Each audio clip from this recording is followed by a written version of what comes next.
Hey gang, Jesse here at EC Auto Repair. So I've got a 2012 Toyota Camry that has a check engine light illuminated. Now some of you are super handy and know how to do some of these things at home yourself. Others of you just want to know what's the process that we go through. So whether you're looking for how to do this or looking for the process, I'm going to share both of those with you. So I'm going to choose to use a Triton snap-on scanner to read the codes on this one. There's literally dongles that you can buy for your phone where you can just plug it in. There's an app on your phone and it'll read the codes. There's other smaller scanners that you can buy for 150, 200 bucks that will do the trick. And they'll tell you what the codes are, and then based on that you know which system is acting up on this car. So I'm choosing to use the snap-on. This is a very expensive professional machine that we use here in the shop for a lot of our testing and troubleshooting procedures. But I'm going to see what the code is in this car. So step one is my machine's already turned on.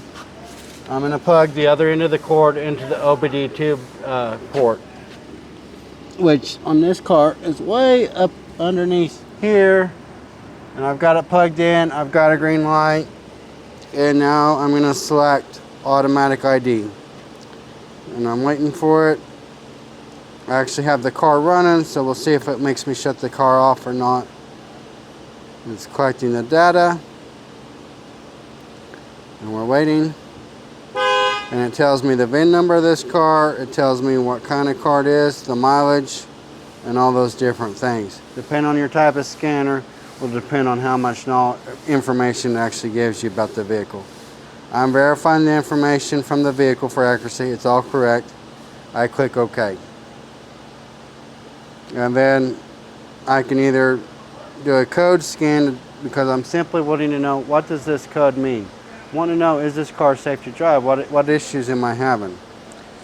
So it gives me the options. I can either do a diagnostic health scan, I can do a pre-scan or a post-scan. Pre-scan meaning I haven't done any repairs yet, so I'm going to do the pre-scan. So it begins to go through the whole car and test all the systems. And basically what I'm seeing is I've got a history code for a mass airflow circuit, and the intake air temperature circuit is high. So I got a P0102 and a P0113. You might ask, well, what does that mean? Is the car safe to drive? It's a great question. We can learn more about that, right? So you can either, you might be like, I don't even know what those codes mean. You can literally put P0113 into a Google search, and it will at least tell you the basic operation of what that code means. It's pretty well standard across all vehicles. Hope this was helpful. I'll see you in the next video.